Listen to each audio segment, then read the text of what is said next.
Hi friends, இந்த வீடியோவில் நம்ம JavaScriptல எப்படி நம்ம ஒரு அவுட்புட் பண்ணி பார்க்கலாம், என்னென்ன விதத்தில் நம்ம செய்துக்கலாம்னு சொல்லி நம்ம இதில் வீடியோவில் பார்க்க போகிறோம். ஸோ முதலாவதாக நான் என்ன செய்கிறேன்னு பார்த்தீங்கன்னா, நமக்கு தேவையான பேசிக்ஸான HTML டேக்ஸ் எல்லாமே க்ரியேட் பண்ணிக்கலாம். ஸோ இதில் வந்துட்டு my.js சொல்லி ஹெட்டிங் போட்டுக்கிறேன். ஸோ முதலாவதாக நான் என்ன செய்ய போகிறேன்னு சொன்னால், இதுக்கு முதல் வீடியோவிலேயே நம்ம அப்ளை பண்ணி பார்த்துருந்தோம். அதாவது ஒரு HTML டேக்ஸோ அப்படி இல்லைன்னு சொன்ன அந்த டேக்ஸில் இருக்கிற பேராகிராஃப் டேக்காக இருக்கலாம், இல்லை ஒரு ஹெட் டேக்காக இருக்கலாம், எதுவாக இருந்தாலும் அந்த டேக்கில் இருக்கிற டெக்ஸ்ட்டை வந்துட்டு நம்ம சேஞ்ச் பண்ணி ஒரு அவுட்புட் நம்ம எப்படி பார்க்குறது என்கிற சம்மந்தமாக தான் நம்ம என்ன செய்ய போகிறோம்னா இப்போ நம்ம பார்க்க போகிறோம். இப்போ ஃபார் எக்ஸாம்பிள் வந்துட்டு நீங்கள் என்ன பண்ணுறேன்னு சொன்னால், ஒரு பேராகிராஃப் டேக்குள்ளே வந்துட்டு +25 சொல்லி கொடுத்துட்டேன். ஓகே, ஸோ அதோடு சேர்த்து பார்த்தீங்களா இருந்தால் இங்கே நான் ஒரு தரம் ரீஃப்ரெஷ் பண்ணிக்கிறேன்னு வந்துட்டு, ஸோ நம்ம லைவ் சர்வர் வந்துட்டு போட்டிருக்கோம். ஸோ ஒரு தரம் ரீஃப்ரெஷ் பண்ணதுக்கப்புறம் நமக்கு திருப்பி ரீஃப்ரெஷ் பண்ண தேவையில்லை. ஸோ நான் என்ன செஞ்சிட்டேன்னு சொல்லி பார்த்தீங்கன்னா, இங்கே நமக்கு 25 வந்துட்டுது. நான் அதுக்கப்புறம் இன்னொரு பேராகிராஃப் டேக் ஒன்று போடுறேன், +ன்னு சொல்லி கொடுத்துட்டு இன்னொரு 25 சொல்லி கொடுக்கேன். ஸோ கொடுத்ததுக்கப்புறம் நம்மளோட டோட்டல் வேல்யூஸ் வந்துட்டு நமக்கு என்ன செய்யணும், இந்த இடத்த டிஸ்பிளே ஆகணும். ஸோ நான் அதுக்கு நான் என்ன செய்கிறேன்டா, பேராகிராஃப் டேக்குள்ளே ஒரு போல்ட் டேக் ஒன்று கொடுத்துக்கிறேன். ஸோ ஃபார் எக்ஸாம்பிள் நான் நீங்கள் 50 சொல்லி கொடுத்தேன்னு சொன்னால் என்ன நடக்கும், எனக்குரிய 50 வந்துட்டு எனக்கு இங்கே டிஸ்பிளே ஆகும். ஒரு போல்டு கலரோட, அதாவது போல்டாகி டிஸ்பிளே ஆகும், கொஞ்சம் ஃபொண்ட் வந்துட்டு போல்டாக டிஸ்பிளே ஆகும்.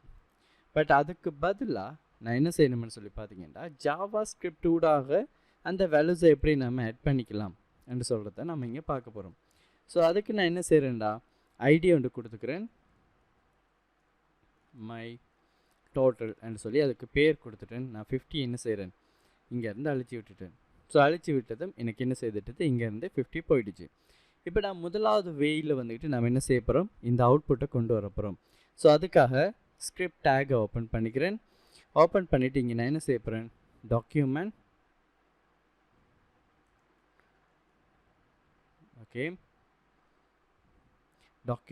Dot get element by ID சொல்லி கொடுத்துட்டு இங்கே நான் என்ன செய்கிறேன்னு சொல்லி பார்த்தீங்கன்னா, அந்த ஐடிக்கு நான் கொடுத்த பேர் நான் என்ன செய்துக்கிறேன், இங்கே நான் கொடுத்துக்கிறேன். ஸோ மை டோட்டல்னு சொல்லி கொடுத்துருக்கேன். அதே நேமில் நான் இங்கே கொடுத்துக்கிறேன், மை டோட்டல் இன்னர் HTMLன்னு சொல்லி கொடுக்கேன். இன்னர் HTML ஈக்குவல் நான் என்ன செய்ய போகிறேன்டா, 25 + 25 ரெண்டு நம்பர்ஸை ப்ளஸ் பண்ணி எனக்கு என்ன அவுட்புட் வருமோ அந்த அவுட்புட்டை இங்கே டிஸ்பிளே பண்ணுங்கன்னு சொல்லி கொடுத்துட்றேன்.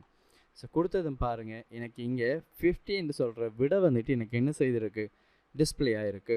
ஸோ இது வந்துக்கிட்டு பார்த்தீங்களா இருந்தால் இது ஒரு வே, இது ஒரு முறை வந்துட்டு நம்ம டிஸ்பிளே பண்ணி பார்க்குறதுக்கு நம்ம டோட்டலில். அப்படி இல்லைன்னு சொன்னால் நம்ம என்ன செய்யலாம்னு சொல்லி பார்த்தீங்களா இருந்தால், நம்ம டாக்குமெண்ட் டாட் ரைட்ன்னு சொல்லி ஒரு JavaScript ஃபங்க்ஷனை கூட நம்ம யூஸ் பண்ணிக்கல நம்ம என்ன டிஸ்பிளே பண்ணி பார்க்குறதுக்கு. நான் இந்த இடத்த என்ன செய்கிறேன், அந்த HTML எல்லாத்தையும் அழிச்சு விட்டுட்டு நான் இங்கே டாக்குமெண்ட் டாட் ரைட் சொல்லி கொடுத்துட்டு இங்கே நான் என்ன செய்ய போகிறேன்டா, எனக்கு தேவையான வேல்யூஸ் ரெண்டையும் ப்ளஸ் பண்ணுறேன். 25 + 25 இதை கொடுத்துட்டு இப்போ எக்ஸிக்யூட் பண்ணுறேன்னு பாருங்கள், எனக்கு 50 சொல்கிற விட வந்துட்டு பர்ஃபெக்டாகவே எனக்கு இங்கே டிஸ்பிளே ஆகிருக்கு. ஸோ நம்ம முதலாவது வந்துட்டு இன்னர் HTML யூஸ் பண்ணி எப்படி நம்ம ஆல்ரெடி இருக்கிற ஒரு டேக்கில் HTML இருக்கிற டேக் ஒன்றில் டெக்ஸ்ட்டை சேஞ்ச் பண்ணி நம்மளோட JavaScript அவுட்புட் எப்படி பார்க்குறோங்கிறத பார்த்துருந்தோம். இப்போ நம்ம என்ன செய்திருக்கோம், அதாவது டாக்குமெண்ட் டாட் ரைட்ன்னு சொல்லி கொடுத்து நம்மளோட அவுட்புட்டை நம்ம செக் பண்ணி பார்த்துருக்கோம். ஓகே, ஸோ அடுத்ததான் நான் என்ன செய்ய போகிறேன்னு சொல்லி பார்த்தீங்களா இருந்தால், இங்கே நான் டிஸ்பிளே பண்ணுறதுக்கு அலர்ட்ன்னு சொல்லி ஒரு ஆளையும் கொடுத்துக்கிறேன். ஸோ நான் என்ன செய்கிறேன், அலர்ட் ஸோ கொடுத்துட்டு இங்கே நம்ம கொடுக்கும்போது விண்டோ டாட் அலர்ட் சொல்லி கொடுத்ததுக்கப்புறம் இங்கே டெஸ்ட் கொடுத்து சேவ் பண்ணிட்டேன்னு பாருங்கள், இங்கே டெஸ்ட்டுன்னு சொல்கிறது எனக்கு டிஸ்பிளே ஆகிருக்கு. ஸோ திருப்பி நான் ரீஃப்ரெஷ் பண்ணேன், திருப்பியும் எனக்கு டெஸ்ட்டுங்கிறது டிஸ்பிளே ஆகிருக்கு. இங்கே பார்த்தீங்களா இருந்தால் நம்ம இந்த விண்டோஸுங்கிறது கண்டிப்பாக நம்ம இங்கே கொடுத்தாகணுமான்னு கேட்டிங்கன்னா கிடையாது. ஸோ விண்டோஸ்ன்னு சொல்கிறது வந்துட்டு பார்த்தீங்களா இருந்தால் இது ஒரு குளோபல் ஸ்கோப் இருக்கக்கூடிய ஒரு ஆப்ஜெக்ட். ஸோ குளோபல் ஸ்கோப் இருக்கிற ஒரு ஆப்ஜெக்டாக இருந்தால் அதுக்குள்ளே இருக்கிற நீங்கள் அதுக்குள்ளே இருக்கிற ஃபங்க்ஷன்ஸாக இருக்கட்டும் இல்லை ப்ராப்பர்ட்டிஸ் இருக்கிற நீங்கள் அக்சஸ் பண்ண போகிறீங்களா இருந்தால் நீங்கள் என்ன செய்ய வேண்டிய அவசியம் இல்லை, இந்த விண்டோங்கிறத நீங்கள் அலோவ் பண்ணணும்னு டைப் பண்ணணும்னு சொல்கிற அவசியம் கிடையாது.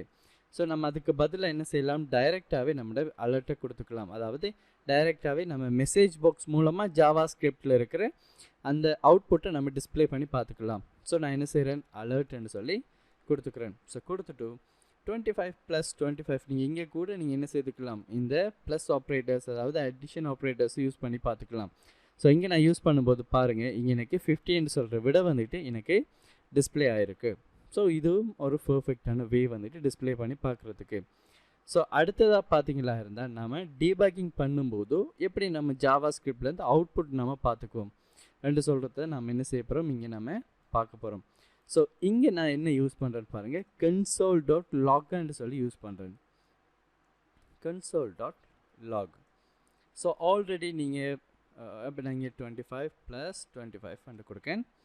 ஸோ கொடுத்துட்டு இங்கே சர்வ் பண்ணிட்டேன். எனக்கு எந்த ஒரு அவுட்புட்டுமே எனக்கு இங்கே டிஸ்பிளே ஆகவே இல்லை இல்லைங்களா. ஸோ ஆல்ரெடி நீங்கள் ப்ரோக்ராமிங் லாங்குவேஜஸ் ஜாவா அதே மாதிரி C#ல் கன்சோல் அப்ளிகேஷன்ஸ் நீங்கள் பார்த்துருந்தீங்களாக இருந்தால் ஸோ உங்களுக்கு இப்போ கொஞ்சம் ஐடியா கிடச்சிருக்கும் எங்கே இந்த அவுட்புட் இருக்குன்னு சொல்லி. ஸோ எங்கே போய் நம்ம பார்க்கலாம், இது வந்துட்டு டீபக்கிங் செக், அதாவது நம்ம ஒரு கோடிங் எழுதிட்டு இருக்கும்போது எரர்ஸ் வரும்போது அந்த எரர்ஸை ஃபைண்ட் பண்ணி அதை ஃபிக்ஸ் பண்ணுறதுக்குரிய ஒர்க்கில் வந்துட்டு நம்ம அதை டீபக்கிங்னு சொல்லுவோம் வந்துக்கிட்டு. ஸோ அது நம்ம டீட்டெயிலாக வந்துட்டு கண்டினியூஸாக வீடியோஸை பார்க்கும்போது அதிலே நம்ம பார்த்துட்டு வரலாம். ஸோ இப்போ நான் என்ன செய்ய போகிறேன்டா, இதில் அவுட்புட் எனக்கு 50ங்கிறது எங்கே ஆக்சுவலாக டிஸ்பிளே ஆகிருக்குன்னு பார்த்தீங்கன்னா, ரைட் கிளிக் பண்ணி இன்ஸ்பெக்ட் எலிமெண்ட்டுக்குள்ளே போய்க்கோங்க. இன்ஸ்பெக்ட் எலிமெண்ட்டில் கன்சோல்னு சொல்லி ஒரு ஆப்ஷன் ஒன்று இருக்கும். அதில் போய் பார்த்தீங்களா இருந்தால் உங்களோட 50 வந்துக்கிட்டு இன்னும் உங்களுக்கு டிஸ்பிளே ஆகிருக்கு. சரிங்களா. இப்போ பாருங்கள், நான் இதை இது பண்ணிவிட்டு திருப்பி ஒரு ரீஃப்ரெஷ் பண்ணுறேன். இன்றைக்கி 50 என்று சொல்கிறேன் இந்த டேட்டா வந்துட்டு எனக்கு இங்கே டிஸ்பிளே ஆகிருக்கு. இதில் நீங்கள் கிளிக் பண்ணால் கூட உங்களோட கோடிங்ஸில் போயிட்டு நீங்கள் என்ன செய்து கேளும், உங்களோட கன்சோல் வந்துட்டு 15வது லைனில் இருக்குது என்று சொல்கிறத உங்களுக்கு அதை டிஸ்பிளே பண்ணி காட்டும். ஓகேங்களா, தட்ஸ் ஃபைன். இப்போது அடுத்ததாக நம்ம என்ன செய்ய போகிறோம்னு சொல்லி பார்த்தீங்கன்னா, பிரிண்ட்னு சொல்கிற ஒரு ஆள் தான் நீங்கள் பார்க்க போகிறோம். இப்போ நார்மலாகவே இந்த console.logங்கிறதுக்கு பதிலாக நீங்கள் என்ன செய்யலாம்னு சொல்லி பார்த்தீங்கன்னா, பிரிண்ட்னு சொல்கிற ஒரு ஆப்ஷன் கூட நீங்கள் யூஸ் பண்ணிக்கலாம். ஆனால் இதில் இருக்கிற ஒரு இஷ்யூ என்னன்னு சொல்லி பார்த்தீங்களா இருந்தால், இந்த பிரிண்ட்ங்கிறது நீங்கள் யூஸ் பண்ணிங்கன்னா இது டிவைசஸில் வந்துட்டு உங்களுக்கு ஒர்க் பண்ணுது. இது ப்ரௌசரில் தான் ஒர்க் பண்ணக்கூடிய மாதிரி இருக்கும். டிவைசஸில் நீங்கள் இதை அக்சஸ் பண்ணும்போது வந்துட்டு இது ஒர்க் ஆகாமல் இருக்கும். ஓகே, ஸோ இப்போ நம்ம என்ன செய்ய போகிறோம்னு சொல்லி பார்த்தீங்கன்னா, நம்மளோட பிரிண்ட் ஆப்ஜெக்ட் சம்மந்தமாக தான் நம்ம பார்க்க போகிறோம். ஸோ பிரிண்ட்னு சொல்கிற ஒரு ஃபங்க்ஷன்ஸ் எப்படி எக்ஸிக்யூட் பண்ணுறதுங்கிற சம்மந்தமாக தான் நம்ம பார்க்க போகிறோம் வந்துட்டு. ஸோ இதில் ஆல்ரெடி நான் என்ன செய்கிறேன்டா, ஒரு ஃபங்க்ஷன் ஒன்று க்ரியேட் பண்ணிக்கிறேன். நாட் ஃபங்க்ஷன்ஸ், ஒரு பட்டன் ஒன்று க்ரியேட் பண்ணிக்கிறேன். பட்டன் ஒன்று கொடுத்துட்டேன், பிரிண்ட்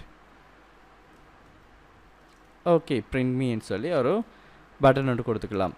இங்கே நான் என்ன செய்கிறேன்னு சொன்னால், ஒன் கிளிக் பண்ணும்போது window.print கால் பண்ணிவிட்டேன் அந்த ஃபங்க்ஷன்ஸை. இப்போ பாருங்கள், எனக்கு பிரிண்ட் மீன்னு சொல்லி ஒரு பட்டன் ஒன்று டிஸ்பிளே ஆகிருக்கு. அந்த பட்டனில் கிளிக் பண்ணதும் எனக்கு ஆட்டோமேட்டிக்காக வந்துட்டு பார்த்தீங்களா இருந்தால் இந்த ஃபுல் டோட்டல் பேஜே வந்துட்டு எனக்கு டிஸ்பிளே பண்ணக்கூடிய பிரிண்ட் பண்ணக்கூடிய மாதிரியான ஒரு பிரிண்ட் ஆப்ஷன் எனக்கு காட்டியிருக்கு. எனக்கு தேவையான பிரிண்டர்ஸை செலக்ட் பண்ணிக்கலாம். அதே மாதிரி செட்டிங்ஸை கொடுத்துட்டு பிரிண்ட் பண்ணிங்களா இருந்தால் உங்களுக்கு இந்த பேஜ் வந்துட்டு பிரிண்ட் ஆகக்கூடிய மாதிரி இருக்கும். ஸோ இதில் நிறைய டீட்டெயில்ஸ் இருக்குது வந்துட்டு, நம்ம எப்படி CSS இதில் அப்ளை பண்ணுறது பிரிண்ட் ஆகும்போதுங்கிற டீட்டெயில்ஸ் எல்லாம் இருக்குது. கண்டினியூஸாக வீடியோஸை பார்க்கும்போது நம்ம அதை பார்க்கக்கூடிய மாதிரி இருக்கும். தேங்க்யூ ஃபார் வாட்சிங்.